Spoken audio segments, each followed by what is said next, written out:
کس سے مانگیں کہاں جائیں، کس سے کہیں اور دنیا میں حاجت روا کون ہے؟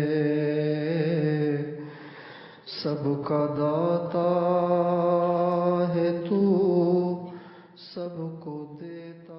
بسم اللہ الرحمن الرحیم۔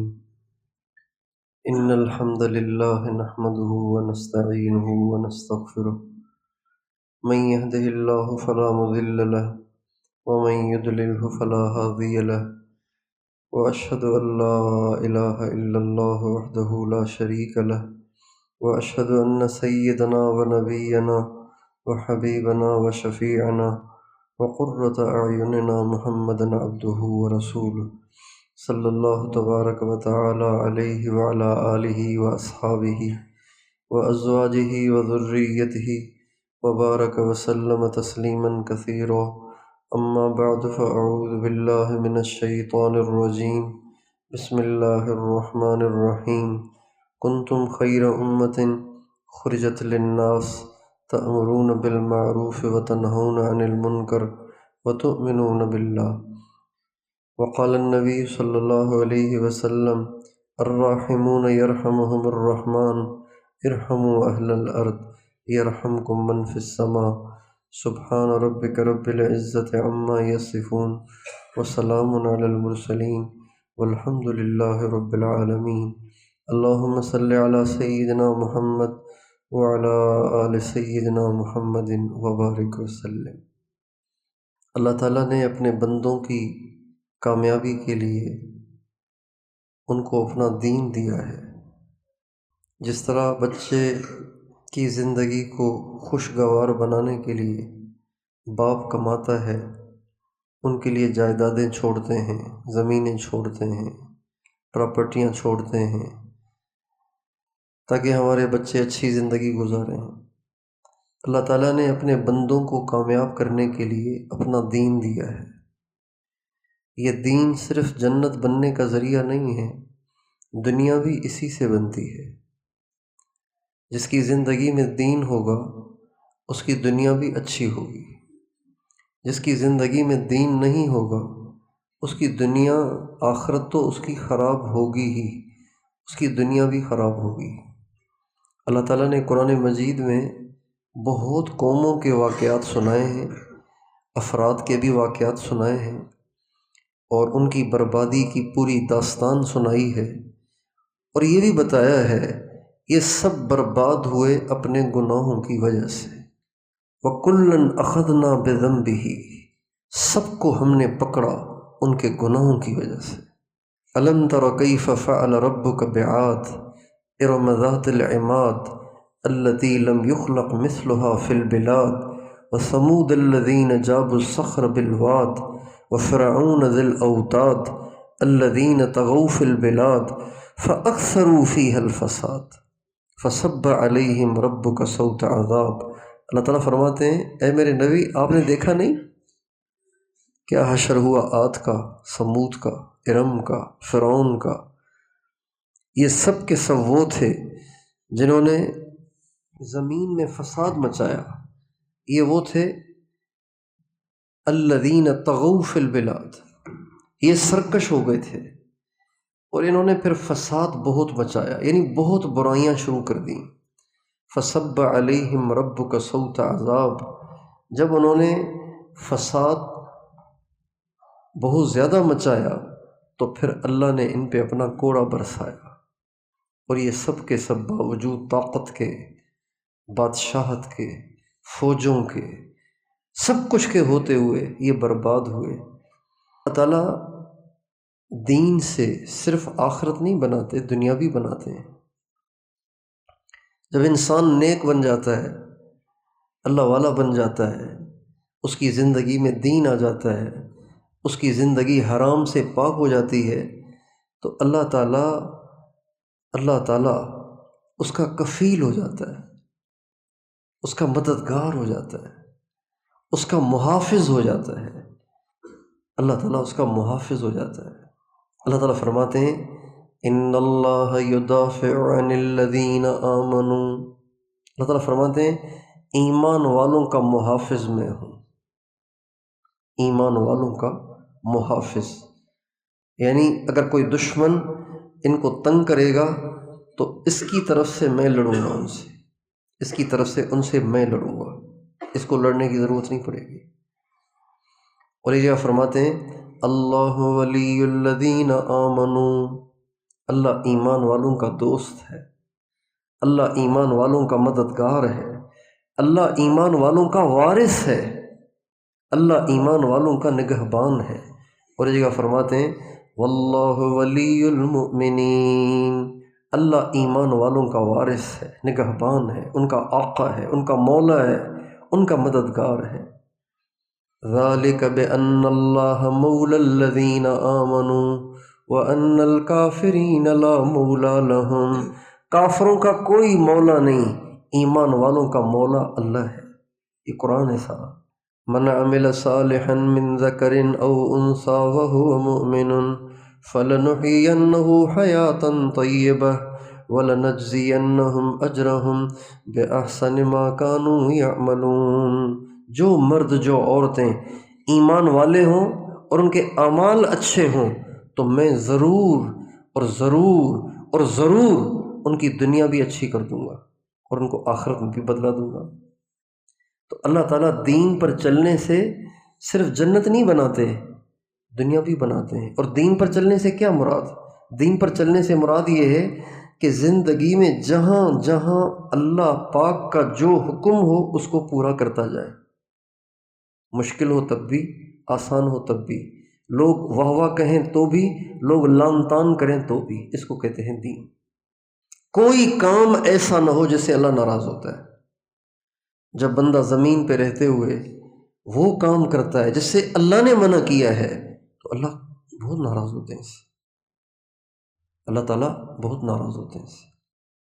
ہمارے حضرت جی برما تشریف لے گئے تو ہمارے حضرت جی کا مزاج تھا کہ جس ملک میں جاتے تھے تو اس ملک والے جو ساتھی بلاتے تھے ان سے فرماتے تھے کہ بھائی جو پروگرامات رکھنے ہیں وہ ملک کے قوانین کے حساب سے رکھنے ہیں، کوئی خلاف قانون کام نہیں کرنا ہے۔ تو برما والوں سے حضرت جی نے یہ بار بار بات کہی، بھائی آپ کے ملک کے آئین قوانین ان کا لحاظ کرنا، اور آپ نے بڑا مجمع جمع کرنا ہے، آپ کے ملک میں اگر اجازت نہ ہو تو اس کی پرمیشن لینی ہے، بغیر پرمیشن کے نہیں کرنا ہے۔ لیکن ان لوگوں نے اس میں کوتاہی برتی، حالانکہ انہوں نے بار بار کہا حضرت جی نے، انہوں نے بڑا مجمع جمع کر لیا، اب بڑا مجمع حضرت جی کا بیان، تو پولیس اٹھا کے لے گئی حضرت جی کو اور 3 دن جیل میں رکھا۔ بوڑھا آدمی، چلنے پھرنے سے قاصر، اور جیل میں تو کوئی صوفے تھوڑی ہوتے ہیں، نہ کوئی بیڈ ہوتے ہیں، چٹائی۔ جب اللہ کی نافرمانی ہوتی ہے اللہ فوراً بندے کو کستا ہے۔ جس طرح کسی ملک کا آئین ٹوٹے تو حکومت حرکت میں آ جاتی ہے۔ اب برما والوں کے قانون کی خلاف ورزی ہوئی، انہوں نے کم بختوں نے یہ بھی نہیں دیکھا کہ بوڑھا آدمی، اب اس نے کون سے یہاں پہ بم دھماکے کرنے ہوں گے، انہوں نے یہ بھی نہیں دیکھا، انہوں نے جیل میں ڈال دیا۔ جب زمین آسمان کے بادشاہ کی نافرمانی ہوتی ہے تو اللہ ناراض نہیں ہوتے ہوں گے؟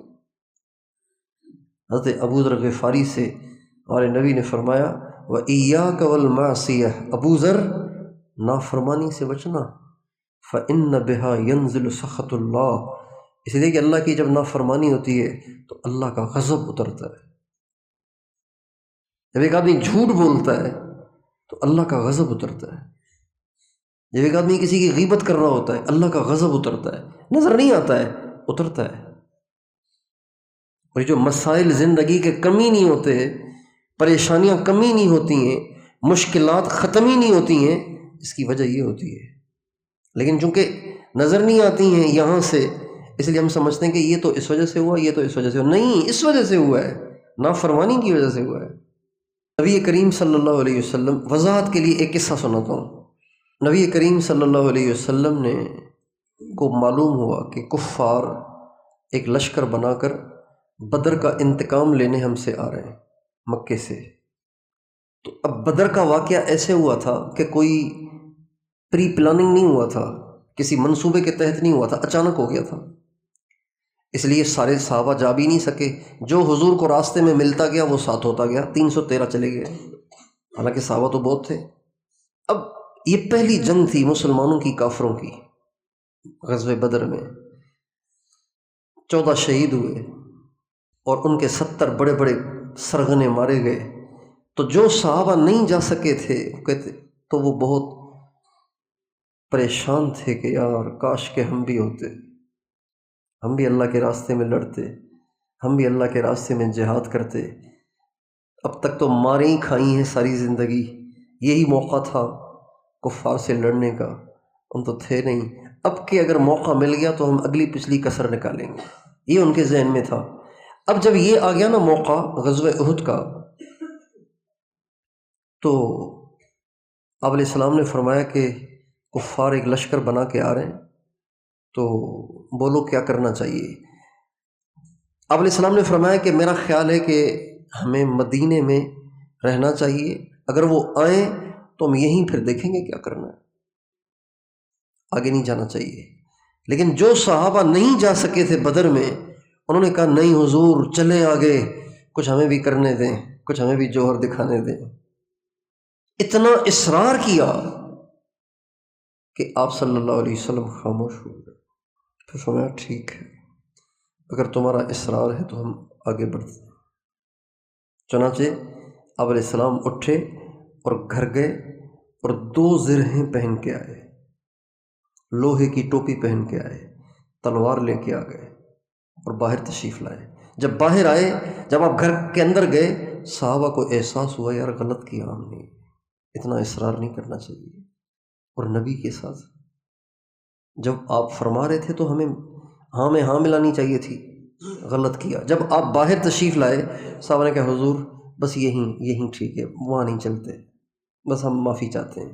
اور ہمیں نہیں، نبی کے لیے مناسب نہیں ہے کہ ایک دفعہ ہتھیار لگا کر پھر اتار دے، یہ بزدلی کی بات ہے، یہ نبی کو زیب نہیں دیتی۔ اب تم نے کہی دیا ہے تو اب جو ہو سو بھگتنا پڑے گا۔ چنانچہ آپ صلی اللہ علیہ وسلم تشریف لے گئے اور پھر جو ہوا سو ہوا، 70 صحابہ شہید ہوئے، حضرت حمزہ کے ٹکڑے ٹکڑے کر دیے گئے، حضرت عبداللہ بن جہش کے ٹکڑے ٹکڑے کر دیے گئے، حضرت مصعب بن عمیر جو سارے مدینے کے استاد تھے، پورے مدینے والوں کے وہ استاد تھے، 4 ٹکڑوں میں ان کو شہید کیا گیا۔ اتنا بڑا نقصان ہوا۔ تو اس لیے جب بھی اللہ اور اس کے رسول کی منشا سے ہٹ کر کوئی کام کیا جائے گا، اس پہ پریشانی آئے گی، چاہے نظر کہیں اور سے آئے، حقیقت میں وجہ یہی ہوتی ہے جب بندے اللہ تعالیٰ کی اطاعت کرتے ہیں، اللہ تعالیٰ کے احکام پورے کرتے ہیں اور نبی کریم صلی اللہ علیہ وسلم کی ہر موقع کی سنت کو اپناتے ہیں، تو اللہ پاک کی مدد اور نصرت اور برکت اور رحمت بندوں کے اللہ ساتھ کر دیتا ہے۔ اس لیے ہر ایک کو اس بات کی کوشش کرنی چاہیے کہ میری زندگی میں کوئی کام میرا اللہ پاک کے حکم سے ہٹ کے اور اپنے پیارے نبی کے طریقے سے ہٹ کے نہ ہو۔ اس سے اللہ دین دنیا بھی بنائے گا، آخرت بھی بنائے گا۔ حضرت عمر بن عبدالعزیز رحمۃ اللہ علیہ بہت عادل ترین مسلمانوں کے خلیفہ گزرے ہیں۔ ویسے تو خلفائے راشدین 4 ہیں، خلفائے راشدین 4 ہیں، بلکہ خلفائے راشدین 5 ہیں۔ 5 یوں کہا کہ 4 تو خلفائے راشدین آپ جانتے ہی ہیں، ہمارے نبی کا ارشاد ہے کہ ابھی تو نبوت کا زمانہ ہے، نبوت کے بعد خلافت آئے گی اور یہ خلافت 30 سال تک رہے گی، 30 سال رہے گی، پھر خلافت ختم ہو جائے گی، پھر بادشاہت آ جائے گی۔ تو آپ علیہ السلام کا ارشاد ہے کہ خلافت 30 سال تک رہے گی۔ جب ہم حساب لگاتے ہیں تو یہ خلافت حضرت علی کی شہادت پر بنتی ہے 29 سال 6 مہینے، 29 سال 6 مہینے، 2.5 سال حضرت ابوبکر صدیق کے اور 10.5 سال حضرت عمر کے اور 12.5 سال تقریباً حضرت عثمان کے اور 4.5 سال حضرت علی کے، یہ کوئی ملا جلا کے 29.5 سال بنتے ہیں۔ شاید بتانے میں مجھ سے کوتاہی ہو گئی ہو، 29.5 سال بنتے ہیں ٹوٹل چاروں خلفائے راشدین کے۔ حضرت علی کے بعد مسلمانوں نے حضرت امام حسن کو اپنا امیر بنایا، 6 مہینے وہ امیر رہے، 6 مہینے کے بعد وہ خلافت سے دستبردار ہو کر انہوں نے خلافت کو حضرت امیر معاویہ رضی اللہ تعالیٰ عنہ کے حوالے کر دیا۔ تو اب وہ جو ہمارے نبی نے فرمایا تھا نا کہ 30 سال تک خلافت رہے گی، تو یہ 30 سال تب پورے ہوتے ہیں، اس دن پورے ہوتے ہیں جس دن حضرت امام حسن اپنی خلافت سے دستبردار ہوئے تھے۔ اس لیے اگر یوں کہا جائے کہ خلفائے راشدین 5 ہیں تو بھی کوئی حرج نہیں ہے، 4 کہیں تو بھی کوئی حرج نہیں ہے، اس لیے کہ 6 مہینے بہت تھوڑا عرصہ ہے۔ خلفائے راشدین تو یہ ہیں۔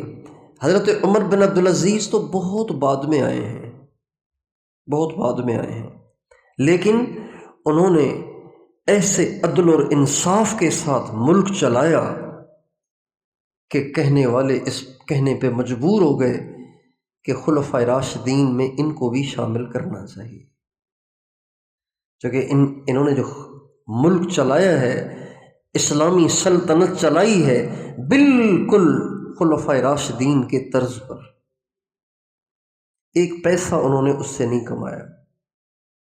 یہاں تک کہ جب ان کی شادی ہوئی تو ان کی جو بیوی تھی نا، ان کی جو بیوی تھیں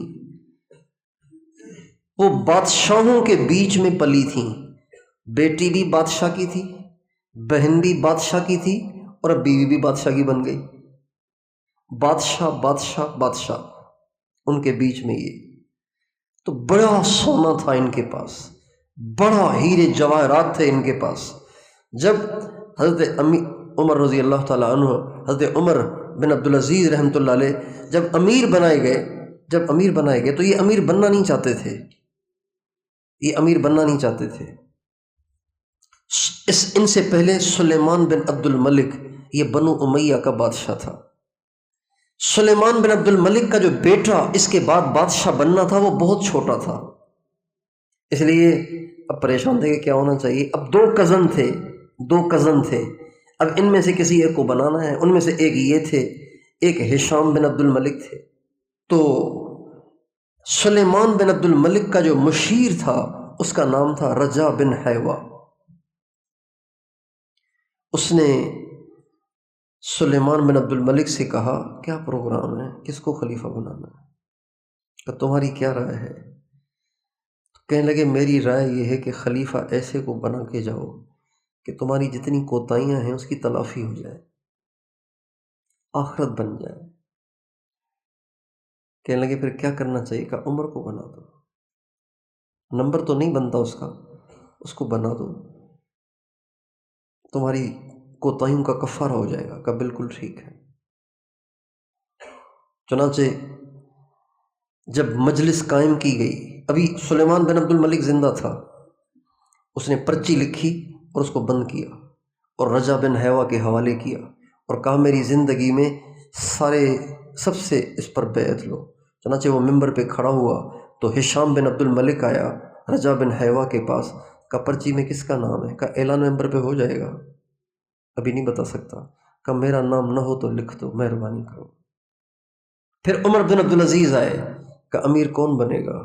کہ اعلان ہو جائے گا۔ کہ میرا نام اگر لکھا ہو خدا کا واسطہ مٹا دو، میں نہیں بن سکتا۔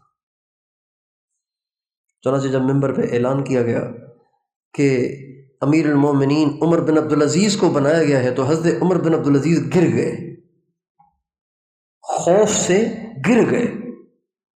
لوگوں نے ان کو اٹھایا، 2 آدمیوں کے سہارے سے ان کو اٹھایا گیا اور ممبر پہ لایا گیا اور لوگوں نے ان سے بیعت کی۔ جب یہ امیر بنے تو گھر آئے اور اپنی بیوی سے کہا، بیوی کا نام تھا فاطمہ، بیوی سے کہا فاطمہ میرے ساتھ رہنا ہے، تجھے عمر چاہیے یا تجھے مال چاہیے؟ کہ مجھے عمر چاہیے۔ کہ جتنا پیسہ تیرے پاس ہے، تیرا باپ بادشاہ تھا، اس نے بڑی تجھے دنیا دی ہے، یہ سارے کا سارا مال بیت المال میں جمع کرو، میرے ساتھ رہنا ہے تو فقر و فاقے کے ساتھ رہنا پڑے گا۔